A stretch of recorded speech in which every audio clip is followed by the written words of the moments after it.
Today, I am going over the Tylenol acetaminophen talk. And I've got my notes here because I'm going to be talking about 3 or 4 different studies. Many of these are the same studies that they were talking about when they made this recent announcement that Tylenol can cause neurodivergent autism, ADHD, these sort of things. So, and also the wording that they're using. So that is all in here on top of, I really kind of want to discuss. It seems like there's 2 sides to what is going on, at least on social media. That could just be my own echo chamber. So you guys can tell me if you feel the same way, but it feels like one side is kind of very much kind of saying or implying like, no, it does not. That's not what it says. And then the other side is saying, yeah, it does. It's saying this, or at least that's kind of like what the message is being spread, that applying it does, and to not do it. And even our president has made very, very hard comments on it. I read one that was something like, stay away from it, it's bad, it's really bad, or I don't know, something along those lines. Don't quote me. It was something like that. But either way, that's the implication. And what I'm noticing is that both sides aren't really utilizing the true wording that we see in science. So that's what I want to go over, or not that we see in science. I'm sorry, that we see, that we're seeing in the studies. So let's start with that. So the first one is going to be this Swedish mega study that was done, and this was done in 2024. And this is a big one. It's huge because it looked at 2.5 million children using national health registries, which is a big deal. And this is one of the biggest cohorts ever studied about this. This has a lot of implications to the question we're trying to get answers, right? So what this was, I'm sorry, I lost my place on here. Damn ADHD. All right. So what they looked at was hazard results, or hazard ratios. I'm sorry. They're looking at hazard ratios, and autism had a hazard ratio of 1.05. ADHD, I want to make sure I'm getting these right. ADHD had one of 1.07. A lot of people right there might get a little confused. Like, what is a hazard ratio? What does 1.05 mean? What does 1.07 mean?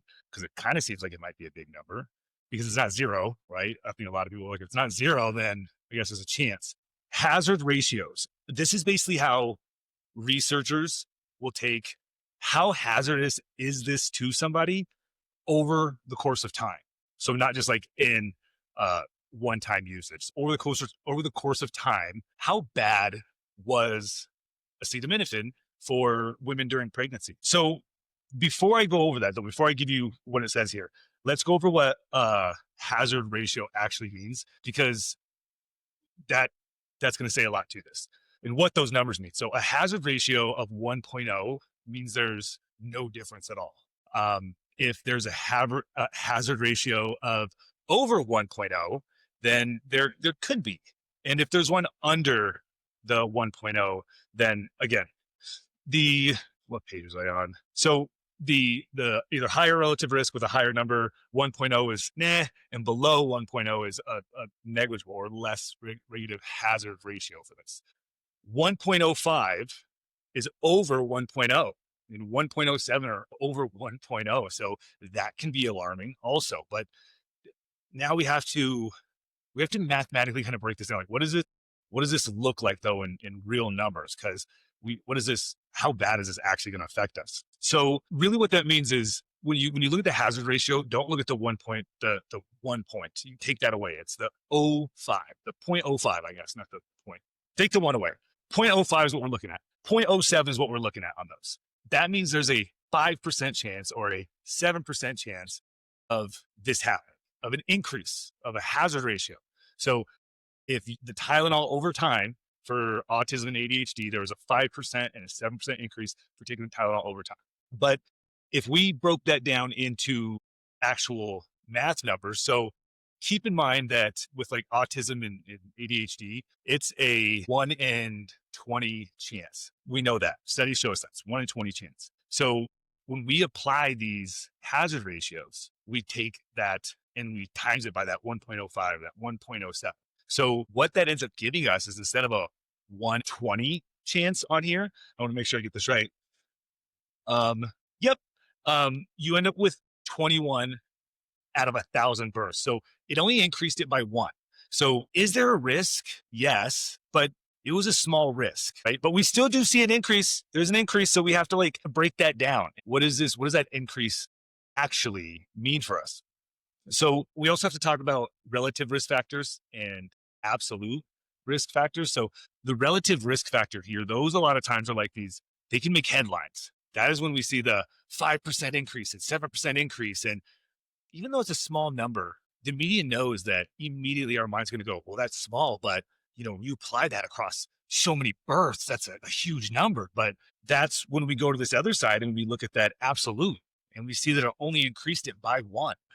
There wasn't a huge increase there. And that's one side of it. We got to look at another side of these studies. But before I do that, let me go into a second part of this Swedish study because it'll kind of bring it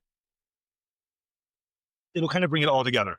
This Swedish team took it a step further. So they knew that if there was a 0.5 or a 5 to 7% increase, which would create a one extra, going from 20 out of 1,000 births, it would be 21 out of 1,000 births because does that make sense? It's 120. So 20 out of 1,000 births, it increases to 21. So then what they did is they looked at siblings. So the way I think of this is, me and my wife, we have two kids. I have an older daughter and a younger son. So this is like the scenario they would have took in this study is they would have took families like mine and said, in pregnancy 1, wife used Tylenol.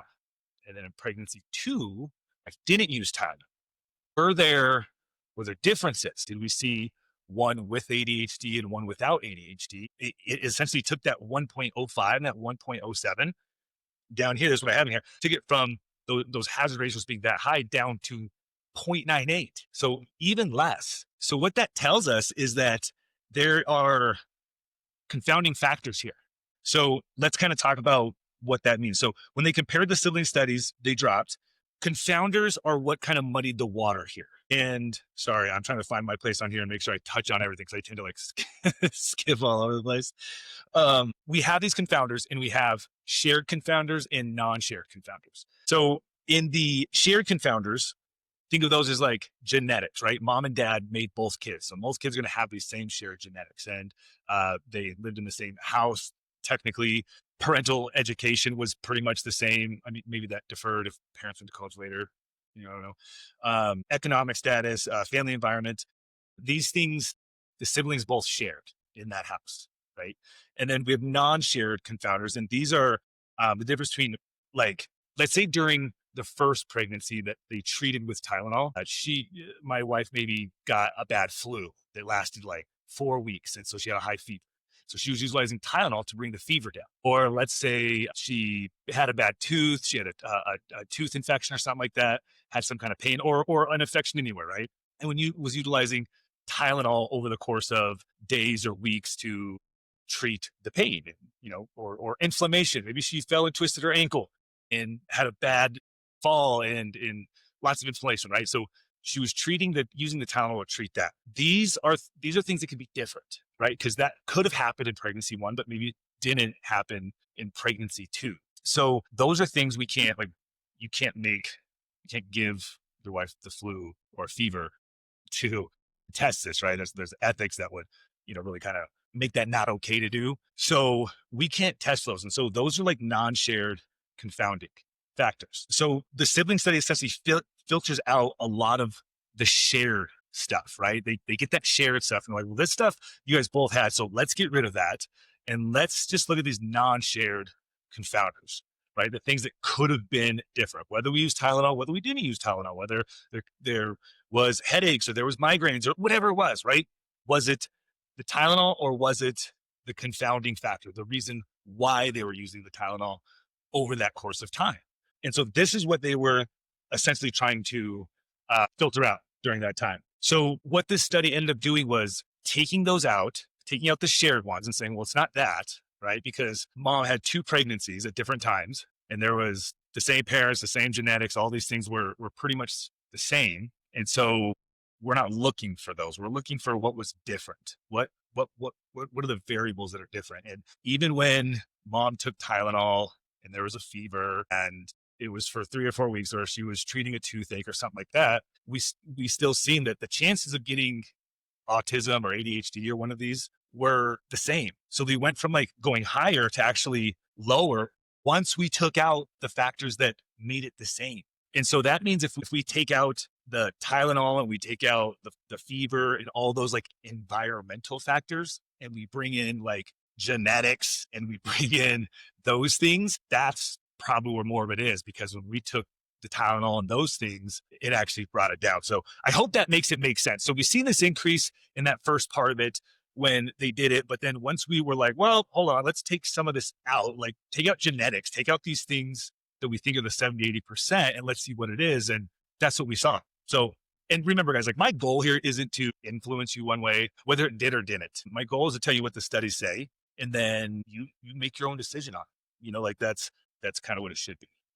So I'm trying not to influence. I'm trying to be biased, but I'm sure there's always going to be some sort of my own bias. All right. So the next one was a Johns Hopkins birth control cohort. And this one was another one that was highly cited that they utilized, because this one actually, as you're kind of like reading through it, it actually looks bad initially, but then you get to the end and you kind of get left with the same questions that we've had for the other ones are kind of these confounding factors, right? So here's what they did. So, and let me go back to these other two. So these other two, where those studies get a little screwy, is how did they collect the data in those? And the way they collected the data about who took Tylenol and how much did you take and for how long did you take it and when did you take it and all that stuff. This wasn't like, you're pregnant now, day one, every time you take Tylenol, make sure you track it. This wasn't that. This was going back and asking people more. I'm sorry, I'm sweating a little bit because it's hot in here,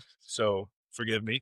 But they went back and they asked people, when did you do it? And so they just very much relied on memory. And as all you guys know, like that could get a little screwy to rely on memory. And that's not solid data to say, think back however many weeks, days, months, and when, how much, all that good stuff. So that, with those first two studies, that's another part of it. So when we think of, could, if you've been 105 and 107, may not have even been that high, because these were observational, self-reported from the people later on. Data may not be that great as to the Tylenol there. So anyways, Johns Hopkins. So they didn't rely on these self-reports. They measured the acetaminophen or Tylenol.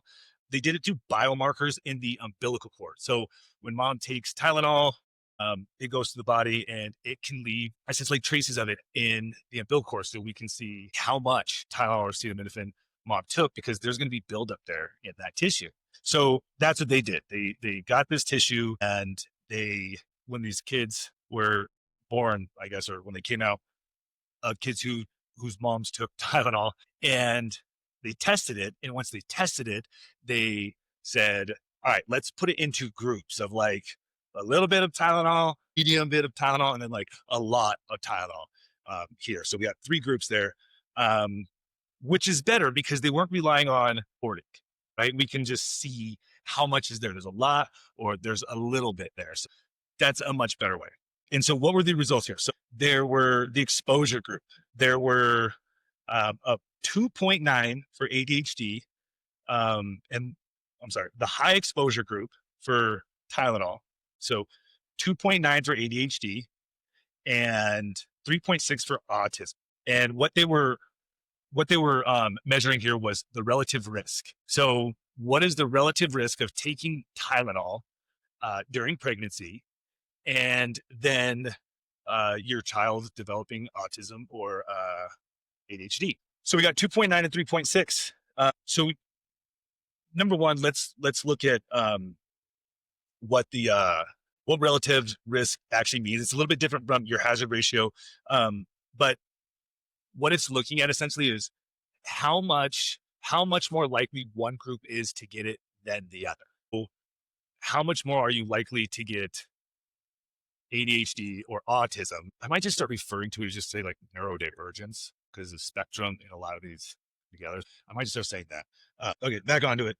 Where was I at? Okay, so they're gonna they're going to see what is the difference in it, right? Between, okay, here's the group who didn't take it, here's the group who did take it, neurodivergence versus none. Baseline autism is, we figured out already, was 20 in 1,000. So out of 1,000 births, about 20 is probably, that's going to be the about ratio there. So if we take 20 times that 3.6, and what was the other one? Or 2.9. So if we take that 20 times those, that's going to bump that 20 up to 72 out of 1,000. And that's the part I was telling you was scary. It sounds scary. So we're like, holy smokes, we just went from 20 to 72. That's like, we added a lot, we almost tripled that there. That, and like I said, this is actually one of the biggest studies that the administration is kind of promoting, I guess, because they're looking at aspects of all these, but this one is a big one for them because that number looks so exponential. Again, at the beginning, looks like a big exponential number. It looks scary. So we got 52 extra cases out of 1,000 births, which it sounds super dramatic, but we got to remember, like, the way we frame stuff. Let's talk about media, and if we're intentionally trying to do something, we might. I don't know if I should say this because it sounds like I'm being biased now, like I'm trying to flip you, but I feel like it's meaningful because there's really smart people who are going over this, and there's really smart. We got to assume really smart people who are saying, "How should we announce this?" or somewhat educated. I don't know what if so, but they're adults. They should be, I guess. And I have to believe that somebody there is going, look, guys, we can present this as based on this study, taking it, bumped it up by 52 cases. And that sounds extreme. Or we could say that 93%, or what is the number here? 128 out of those 1,000 kids still did not end up with it. So, like, the way you put it is definitely going to make people believe something. The people who disseminate information, they have a choice in that. And there's studies here you can read, and we can educate ourselves to read through these studies. And that's why this video is important, because the way we frame it means something. If one of your friends is talking to you and you're on the edge about this, you're like, I don't really know. And they're like, man, they talked about this report where it bumped the numbers up from possibly 20 out of 1,000 all the way up to like over 70 out of 1,000. If somebody's on the fence and already feeling a little bit nervous, that information put that way is probably going to make them lean one way. And we have to kind of give both sides, or at least try to. You can't be perfect, but we at least have to try to. And so we have to remember that, like, 920 kids, that's over 90% of the kids, did not get it still, did not end up with ADHD or autism. I mean, keep in mind when I'm talking about this, a lot of you guys may not know, a lot of you guys may know, but I have ADHD. I don't want it to feel like it's coming off as like, I don't know, maybe I'm talking out of group or something, because I'm part of this group. And so that's why this is very important, because, I'm part of this group, my kids are part of this group. And so advocating for this is huge, and making sure people know the truth, the whole truth, and nothing but the truth is a big deal for me. You know what I mean? So moving on, sorry. I kind of went on a tangent there. So this study, though, does have great strengths because we looked at biomarkers in this. So we looked at actual tissue samples, and this wasn't, hey, do you remember like 8 weeks ago or 8 months ago or 8 years ago, whatever it was, like, do you remember taking Tylenol or how much you took or any of that? Like, because you have hard numbers, you're just getting better data that way, which is obviously a really big deal. And with this study, one thing I forgot, and that's why I have these notes, and I'm still missing parts on, because it's important, and I get sidetracked. They didn't just get these tissue samples and see, they followed these kids on throughout life. And so they got to see how much, and then they got to see, like, did they ever get diagnosed? So this was a lot better data. You hear my dogs, because my podcast area is also my office, which is also my gym, and my dogs are right, like, around this corner. So you hear them, we just got to deal with it together, and it's going to be distracting for me, and it's going to keep pulling me off like it did. Sorry. I don't remember where I was at now. Oh yeah, they tracked the outcomes. They tracked it throughout the time. And so that gives us this one that they're actually really relying on. Okay, I'm going to go on another tangent here, because the one that they're really putting a lot of magnitude into these huge numbers is the one that on the back end has actually a lot more information attached to it. So I don't know. I guess I just find that ironic and funny that they're doing that. Weird. maybe not weird. I don't know. But there's limits to the study also. So we did a semi-small cohort, especially compared to that Swedish study, 2.5 million. Here we had like just under 1,000 kids. So yeah, there was still some observation in this non-shared confounders. So remember we talked about confounders. So the non-shared confounders, things like fever, infection, other meds, and this could still explain, like I talked about, those things could still explain this. So yeah, they were like, there's these huge numbers and you should do it and this, and that, but they didn't talk about the limits of it. And that's something, in science, that was one of the first things that I learned, I think one of my first bio classes, was that you have to present both sides of it. Otherwise, people in the science community won't take you serious. And so that's something they're not doing, is they're not presenting both sides of like, here's what we found, but here's the things that we cannot limit out either because we don't know. And so when you don't say that part of it, it always makes me question, like, why didn't you say that part? Was it because you didn't know that part or because you were hiding that part? And when I think about that, I always think back to the movie Casino where, not Jack Nicholson, what's his name? Doesn't matter. He's in the casino. It's going to come to me any second, but he's in the casino and he fires that cowboy dude who's like the mayor's whatever cousin. And he's like, oh, why'd you fire him? He's like, you know what? He either was a part of it or he was too stupid to keep it from happening. So either way he had to go. Like, I don't know. That kind of feels like this situation here. Like if they didn't know and you're making this announcement to like the masses, or you were a part of keeping it secret. Either way, like if that is the case, yeah, that's not good. But yeah, I don't know if I said this now, but they also couldn't still, again, in this study, just like the last ones, just like the last studies, also, we still couldn't say, was this the Tylenol or was this the fever? Was this the tooth infection? Was this the sprained ankle? What was it? We don't know because let me pause here for a second. We do have studies. We have studies that show that high fevers for long periods of time, or too high of fevers, not just high fevers, like too high of fevers for too long of times, infections, inflammation. We have studies on these that show those things, stress, inflammation to the brain. These things can also cause neurodivergence. And those are the same things that you treat Tylenol with. And in these studies, we have no way to differentiate between was it Tylenol or was it the confounding factor. And so it's still like, why are we saying that part? Why are we saying that? I don't know. All right. So let's move on to the next study because there's another one. And this was one of the kind of attached to that whole Harvard, everybody calls it the Harvard study, which it wasn't just a Harvard study. I don't want to go into that now because it's going to take me off. I've got to get through this.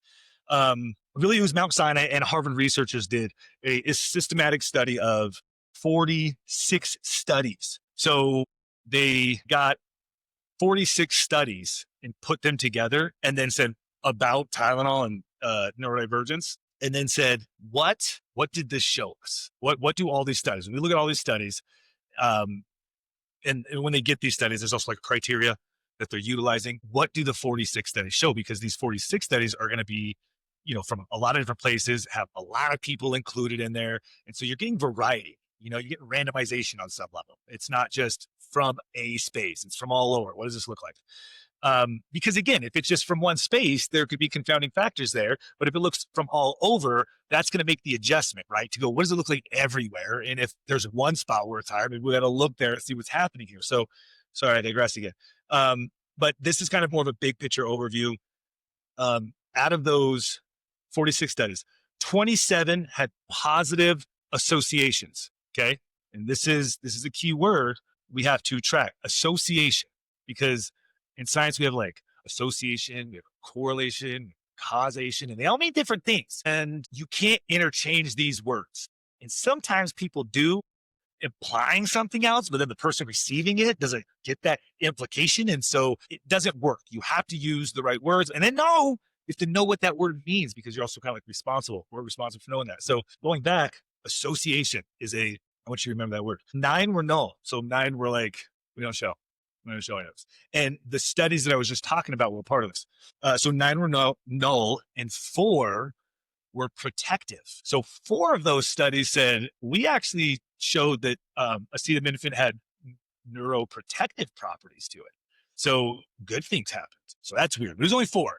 And I'm sure there was things with those studies that promoted that. I didn't, look into those 4. So we have like 27 that show negative outcomes. We have like 13 that are either nothing, or protective, right? So kind of, I'm guessing categorizing them in those two groups. Overall with these though, they were consistent with association.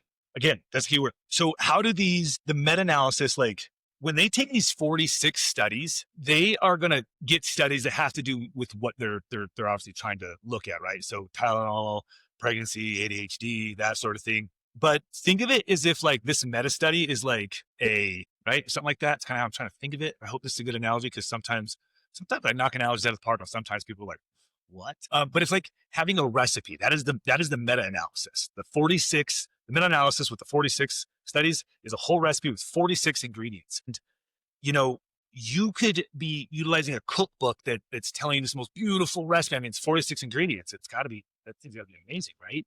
But if some of those ingredients are low quality, or a lot of them, or one of them, or any of them, this can alter that recipe, just like it could alter this, right? So that matters here. That matters here. Well, like how good were the 46 studies? Out of those 46, how many were the good ones? Were they the 27? Were they the 4? Were they the 9? Right? So there's like we had a huge scope, which is great.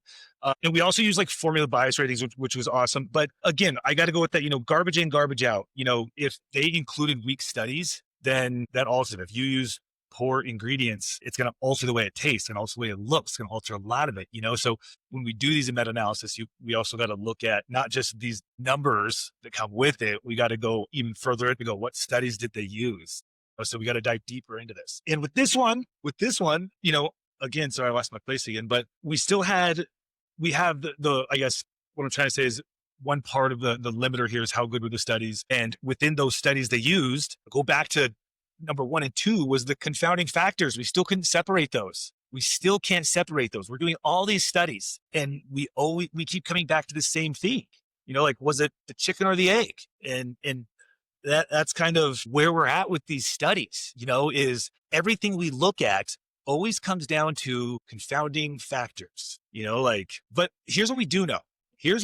Also based on studies. These are things we know about ADHD. So we have to take the things that we know and keep in mind with science, there's I don't know if there's very many things that are 100%, but everything is kind of like on a scale. How high is the percent? How likely is it? More, not like, is it true? How likely is it true?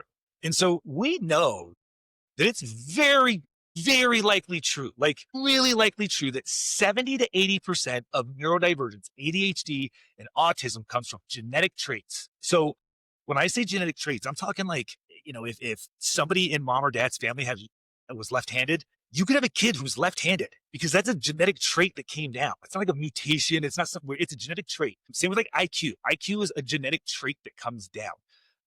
If there was never, ever somebody really smart in your family, you're probably not going to get genetic traits that make you really smart. That doesn't mean you can't be really smart. You could have mediocre smart traits and throughout life, nurture those into really smart traits, right?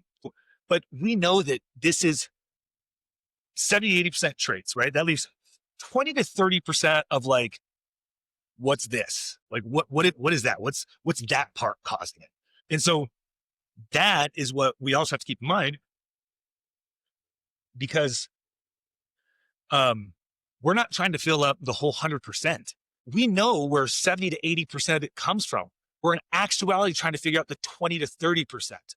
And when they're wording it, whether it be government, whether it be, I don't like to say that, I shouldn't say that, whether it be, parties, whether it be people on Facebook or social media, it's these extremes of it. We keep coming back to that same thing. And the best we know, and I didn't touch on this earlier because I skipped over it on my notes. The best we know is association. There's an association. Association means like people who smoke cigarettes have lighters, but because you have a lighter doesn't mean you smoke cigarettes. So lighters are associated with smokers, right? That's how we have to look at this. If you see somebody with a lighter, does it mean they're a smoker? No. Does it mean they might be lighting a candle? Does it mean they might be... You do a million and one things with lighter. I can't even think of it. It's associated with it, but lighters are also associated with a million and one other things. I guess I digress. These studies, and I'm rambling because I'm kind of all over the place again, but I'm really just trying to stress that when we look at these, we can't go back and keep going like, yes, it does, or no, it doesn't. Because even for me, I can't say no, it doesn't.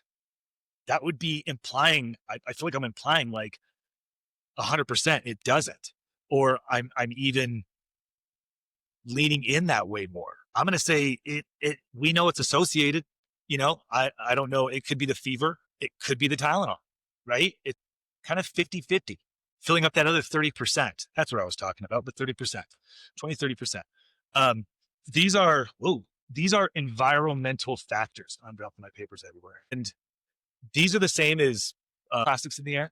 These are the same as toxins and molds. These are the same as nutritional deficiencies. These are the same as stress in the womb when the mom was pregnant. And also, a lot of this, I want to really touch on this. A lot of this is centered around women. It's always like, and I don't know that anybody's blaming women. I don't think it's that, but the implication here is mom took Tylenol when she was pregnant. And so that's probably what did it. And that doesn't sit with me. That doesn't sit with me well, because that's not even close to the truth. And it's putting implying all the blame is on mom. It's not. It's most of it's genetic, which means it comes from me or mom, or me and mom, somewhere either from us personally or our lineage. It's in there somewhere, right? So I don't like that aspect of it either, where it's like just bashing women on some level, like this is your fault. Like, no, and we got to take a big look at ourselves in here. We have to place ourselves in there because the 70% is genetics, right? So, but that 20-30%, there's a lot of things that's environmental. That could be a lot of different things. It could be parenting style. So it is up to you to decide. When you look at that 50%, it could be the Tylenol, it could be the fever, right? That's 50%. Take this information and make your own decision on it. But also make sure that we're putting Tylenol in the same place categorically to associate with ADHD as in that 20-30% is like nutritional. We know that nutrition has a more of an impact, not like more number wise. We know it has more of an impact because we can show that like nutritional deficiencies will alter these genes. And I'm going to kind of get into that in a second because I didn't touch on that. I'm supposed to. We can show that microplastics, we can show that stress in the third trimester can mess with neurological development. So we have to these are things that we know will really push the envelope that way. But like right now, we're just sitting here concentrating on like Tylenol and acetaminophen and really putting our concentration there. And that's dumb because it's such a small piece of the pie. And that small piece is like association. So you're like, do you care about it? Like, is it that big to you? It might be. I'm not making light of it. It could be that big of a deal, but that's up to you, right? It's a small piece of the pie and it's a 50-50 piece of it. So it's small. And I want to keep in mind for people that if we are going to have the energy about the Tylenol, if we're going to be like, look, Tylenol probably, I just got water on myself trying to do this. Look, Tylenol probably could have done it. Maybe. And if we're really pushing that, then we surely need to be standing on that hill with nutrition and microplastics and stress and all these other things that the environment and that are just responsible for it, right? We can't just that's like an agenda, so keep that in the scope of things. Also, when we look at this genetics that are 70 to 80% of it, we have to, what that means is it's not like these genetics, think of them as like, they're sensitive. They're sensitive genetics, right? We know a lot of these same environmental things, enough of them, maybe not the same amount, but enough of these environmental things compounded even on a neurotypical kid can make changes, right? Can make gene, trait, genetic expression. It can make the way our genes express differently. Kids with ADHD, these genes are just think of them as being more sensitive. So these genes being more sensitive, these environmental factors might be able to just push them one direction easier than the other. So there's a lot of things that could do that, and so that's how I want you guys to think about these, is that this huge chunk of the circle is genetic traits that are really sensitive, that can be affected by the environment very easily. Knowing that, then we have to look at their environment and go, which one of these are making these genes express and making it harder for me or my child to manage, right? And then we have to work on all of those things, not just, I guess, the one thing that's a small piece that we know is associated, while the other ones we know are correlated. I should have said that earlier. That probably would have made a lot more sense. There's a lot more correlation in these other ones that I named. So that kind of bumps them up on the urgency level.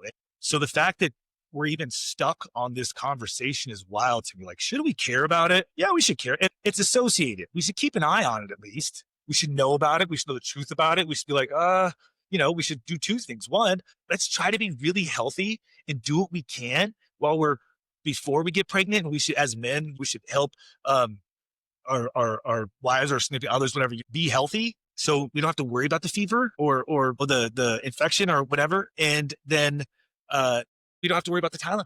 And that, for me, that makes more sense because the nutrition, the stress, all those things are more correlated, which makes them more important. And if you do the things that we know are more correlated, then we probably don't have to look at the associated things, or we're just less likely to look at the thing that are more associated as of right now, we know is associated, which they could end up being more than associated later on down the line. But ultimately, using this and not using all the information we can to fully explain, we have to get away with that. But get away from that. But that is why I am here, and hopefully I can disseminate this information. But I'm going to need your guys' help for that. I'm going to need you guys' help. So if this was informative, please do me a favor, share it, invite your friends to this group. I'm going to put it on Facebook also. So do me a favor, make sure you guys share this. So you guys, if you just have trouble explaining it, and you're like, I can't tell you this. I can't tell you this. It's hard for me to explain. Let me give you this link on YouTube, or let me invite you to this group. That would be a really great way to do it. Disseminate information a little bit better. But other than that, guys, I really hope this helps. I hope there was fear in your heart. This takes it out a little bit. That would be a really great thing. If you have questions, comments, definitely put them down in there. I want to answer them. I want to do these more often. If there's a specific video or live you'd like to see, let me know. I'm down to do it. But other than that, guys, I hope y'all have an amazing Friday.